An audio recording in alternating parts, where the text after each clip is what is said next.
Even if your culture is not the dominant culture, you can still be a cultural appropriator. Okay, now we have that out of the way.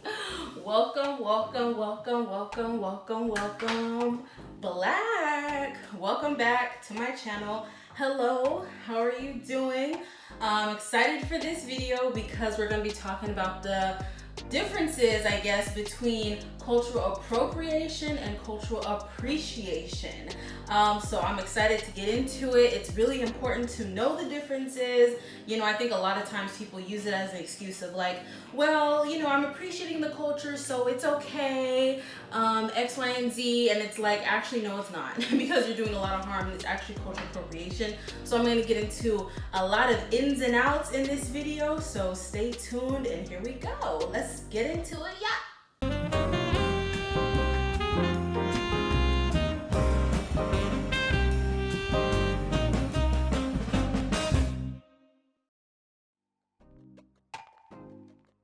So like Black lives, context matters. All right, so let's get into some context here. So when we look at the Google definition, cultural appropriation is the unacknowledged or inappropriate adaptation of elements of one culture or identity by members of another culture or identity. This can be controversial when members of a dominant culture appropriate from minority culture or cultures in general, but specifically, you know, underrepresented cultures. Now, Google would define cultural appreciation as when someone seeks to understand and learn about another culture in an effort to broaden their perspectives and connect with others cross-culturally. So in simple terms, bare bones, just definition, I would say, in my understanding, it comes down to understanding versus taking. So appreciation, the aspect of it is really to understand, like the essence of what you want to appreciate is to understand the culture, versus appropriation is taking for your own personal benefit. Taking for, you know, I think this is cute, I don't really care about the other aspect of it, or, you know, I think this would be a good Halloween costume, versus being like, okay, I actually want to understand this culture, I want to educate myself, I want to, you know, do whatever you want to do with it, but at the root, making sure you understand it. So that's kind of like some of the bare bones, I think, like really differences when we're looking at cultural appropriation and cultural appreciation. And a good example of this would be, let's say, for African American culture, because Black folks do have a culture, African Americans do have a culture, all right, check this video out. But let's say there was like a white person and they like maybe wanted to like take you know, class about African American studies, or maybe they wanted to even take like a class about like, you know, hip hop and learning how to, even if you're learning how to maybe like dance hip hop, you know, I don't know, that might be, let me know in the comments what you think about that. But like, let's say you just want to learn like the history of soul food, or you're doing, you know, you want to learn like about the culture, versus a white person going out and locking their hair, or creating baby hairs, or adopting a black scent, or, you know, putting on blackface, you know, even if it's just for a costume, or even if, you know, whatever. So, you know, that's, I think, a good example when thinking about like appreciation of this versus examples of appropriation. Now, when we think about a historical context, I think a lot of people would think that, you know, cultural appropriation is a new concept, when in actuality it's not. We just now have a name for it, but this has actually been happening a lot of times throughout history. One big example, I mentioned a lot of times on my channel, so I'm not going to dig too deep into it this video, but minstrel shows, so when people, white people and black people too, for entertainment of everyone in America, would put on like blackface, red lips, overdrawn, like, you know, and like shucking and jiving and like mocking black people. So that is like such a big example of like many problematic things, racism, you know, a lot of deep issues, but also these performances were really seen as a way to appropriate like a certain culture, black culture. So some major places that we have seen cultural appropriation really play out through the years is really when we look at film, music videos, artists, and the fashion industry. So just for further context, I'm gonna go ahead and list some off. So the first would be Mickey Rooney in the iconic film Breakfast at Tiffany's that was published, or that was, released in 1961, where he played an Asian man. He's a white man and he portrayed an Asian man, and it was like terribly problematic. So again, that's an iconic film. I think a lot of people for a long time, I mean, obviously like Asian folks are probably like, back in the day, but I think now more so recently in the last couple of years, people are looking at that film like, that's problematic. But for a long time, this was like, the film. Next, we have Elizabeth Taylor playing Cleopatra in the iconic 1963 film, where Cleopatra would have been, raised. The historians go back and forth between whether she was like Greek and Persian, even though that woman who played her is like probably not Greek or Persian. But either way, she was like raised in Egypt, and influenced by Egyptian culture or whatever, but she's still played by this white woman, and a lot of people would say that Cleopatra was black. So yeah, that was just already a lot of cultural appropriating going on. Then when we're looking at music, Cher put on this like half-breed performance in like years ago in like the 70s, I believe, and she wore this like traditional Native American garb, but like tried to like sex it up, and talked about like, she claims that she's like a little bit Native American, who knows at the time, but just talking about, the struggles of being like a Native American woman in America, and like just problematic.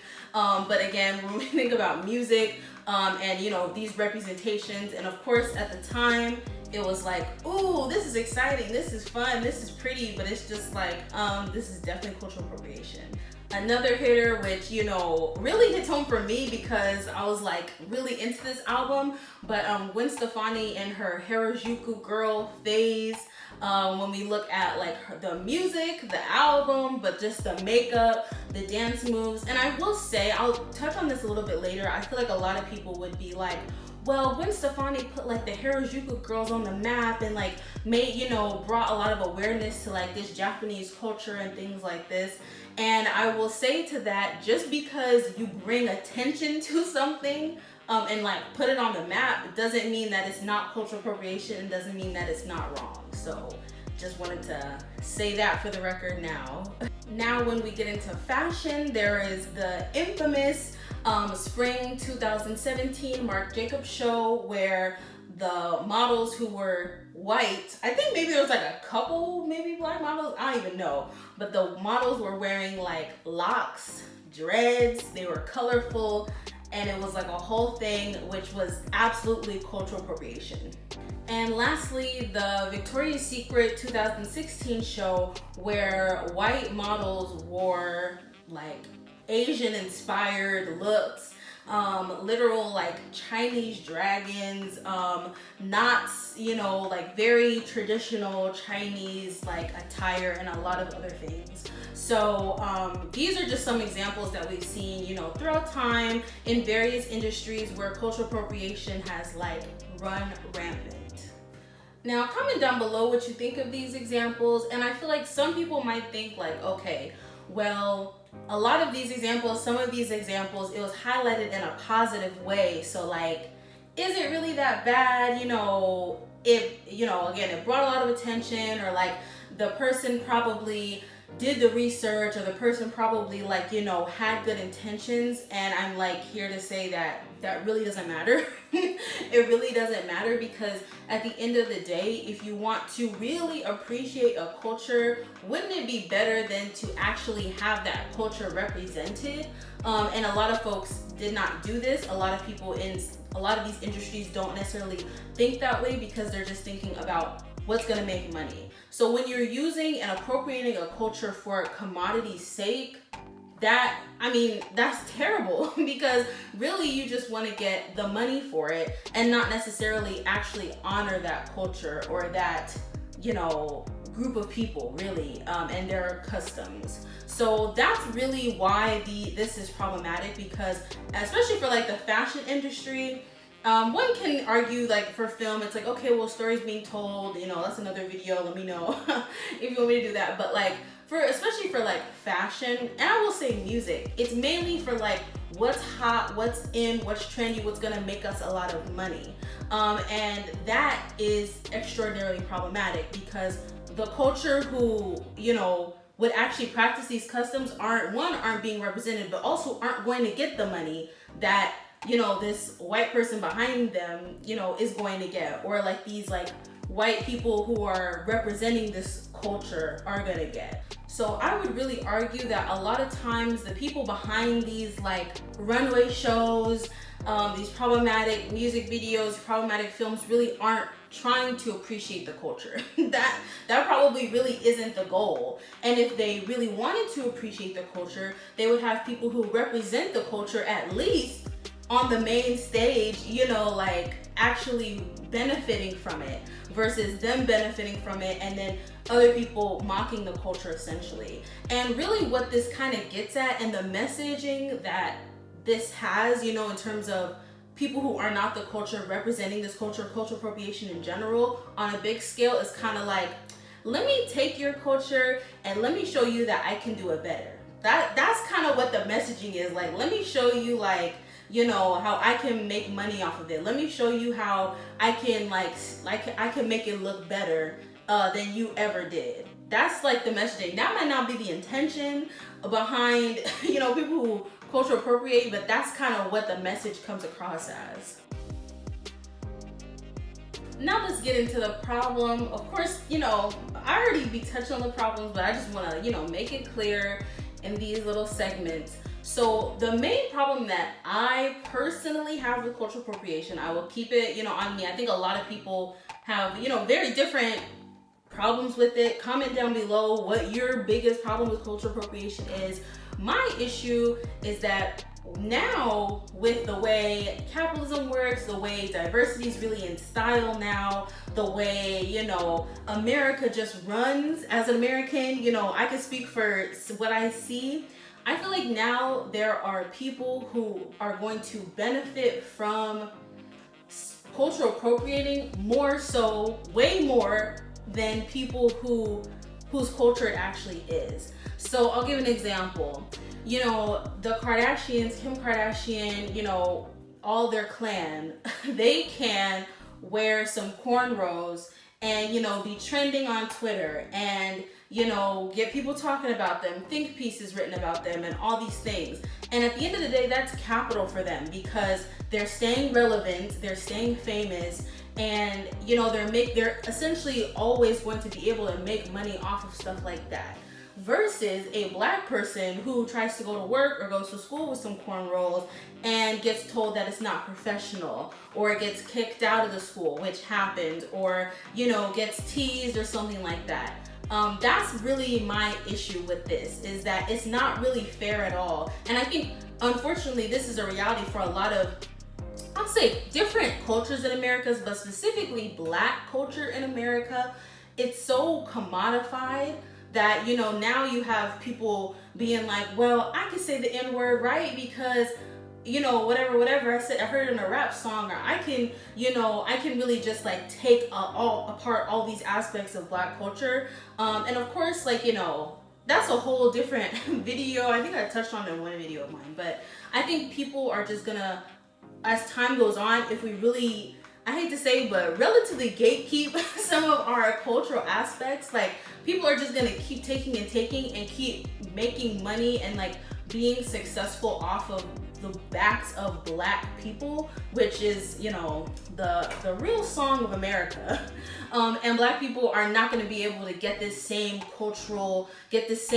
capital from, things that we do naturally that are our culture. So that's really my biggest problem with cultural appropriation when we're looking at it on like a big scale. Now, later on, I'm going to make like really clear differences and examples about cultural appropriation versus cultural appreciation, but I touched on it a little bit earlier. Another issue too is that I think a lot of people maybe get confused because they're like, well, if this celebrity does something, it in fact did bring more attention to, a specific group of people, a specific culture, maybe it made them more popular, etc. And like I said earlier, that doesn't mean that that's okay though. Like, just because, I'll use the example earlier, just because Gwen Stefani was, doing the whole Harajuku girls and with the makeup and the dances and the style, just because maybe that did bring a lot more of attention to it, that doesn't mean that that's okay. Because the fact of the matter is that if you have a platform, if you're an influencer, if you're a celebrity, if you're just anyone who has a big following, you're gonna affect people no matter what you do. So it really doesn't, it could be anything. You're just choosing to dip into this specific culture. But anything that this person could do, anything Gwen Stefani could do, if she'd have made a good album, it would have influenced people no matter what. So I feel like it's just a cop-out when people are like, well, the intentions were whatever, but at least it brought attention to the culture, at least whatever. So I don't know. I know people may have like feelings about that. Comment down below what you think, because I think a lot of people feel that way too about like certain aspects of Black culture. Like, well, if people are coming into the neighborhood and like purchasing things by like Black people, then like it's okay, which at least that Black person is making some money. But then again, it's like, but that's gentrification really, and it makes it then harder for people who are within the community need it. I'm going off on a tangent. Comment down below if you want a video on that. But yeah, just to reel it back in, just because someone, maybe influenced people to appreciate a certain culture doesn't mean it's not cultural appropriation. So had to, get that quick with it right now. Now, in general, I feel like a lot of people want to, play dumb maybe and act like they don't necessarily know the difference between appreciation and appropriation. And some people are genuinely like sometimes I'm like, is that appreciation? It's not like, everyone's dumb or something like that. Like sometimes I really don't know. So I want to do a little activity with a bit of examples, and we're going to decipher if these are appropriation or appreciation. All right? So let's get into a little activity. So I'm gonna have the responses in the description down below, so you will have the answers, but comment down below what you think the answers are and we can compare notes. So first one, purchasing a piece of clothing or jewelry that may have important cultural significance, but using it as a fashion statement. Is this cultural appropriation or cultural appreciation? Number one, let me know if it's appropriation or appreciation. Number two, learning the Japanese language out of genuine interest. Is this cultural appropriation or cultural appreciation? Learning the Japanese language out of genuine interest, appropriation, appreciation. Number two, let me know what your answer is. Number three, capturing a photo or video of a traditional ritual ceremony for as many likes on Instagram as possible. Is this appropriation or appreciation? And last but not least, number four, wearing a South Asian bindi when invited to do so at an Indian festival.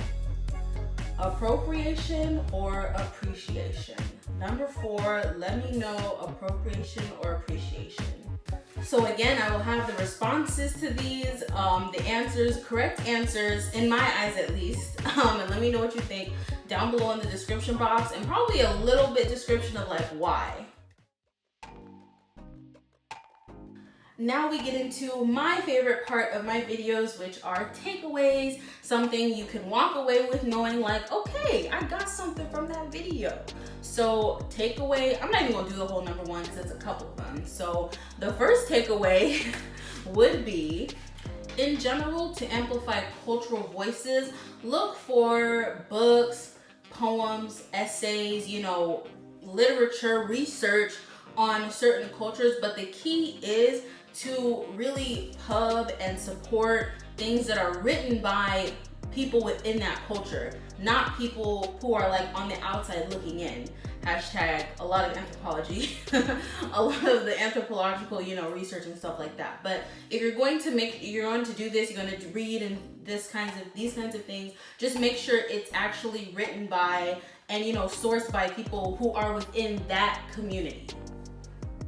Next, when you are studying cultures, make sure you take the time to really learn and correct yourself on how to pronounce names and places and traditions and things like that. Make sure the pronunciation is on point. Next, and this is one that I genuinely was like, oh wow, and I will link the article to some of the tips that I got down below. But try not to do not adapt certain phrases that are specific to cultures. For example, like calling your friends your tribe. Okay, that's a no-go. And let's not say like, okay, well, my spirit animal is this, or like my twin flame is this person, like things like this. And of course, the reason for this is because these are terms that are taken to have specific meanings within cultures and not meant to be adapted to your group of friends, or just aspects that don't have to do with that specific culture. I shouldn't even have to say this one, but avoid adopting false accents. I'm really happy that people are starting to call out black accents that some folks do, so avoid that. I feel like a lot of people really try to get away with that, of like, this is how I talk, I grew up blah blah blah blah. Avoid it. Let's not even do it. And lastly, I want to leave you with this question to really ponder on. Drop in the comments what you think, but I want to leave you with this question. If you really were to do your research, travel to a certain place, all these things, if you were really to respect a culture, appreciate a culture, deeply, entrench yourself in wanting to know a lot about this culture, where you have just a deep respect and fondness for the culture, why would you want to dip your toe in it in the way that people might do for like a Halloween costume or a cute look? That's just a question that I think, why would you want to do this if you really did have a deep respect or appreciation for the culture? So that's some tea. Sip on that. Comment down below with your thoughts to that question. Thank you so much for tuning in. Please don't forget to like this video, share it with your friends, subscribe to my amazing channel. I post on Sundays, so look out for your girl on Sundays. Thank you so much for watching. Again, don't forget to comment down below. Let me know what you're thinking. Cultural appropriation versus appreciation. What are the differences to you?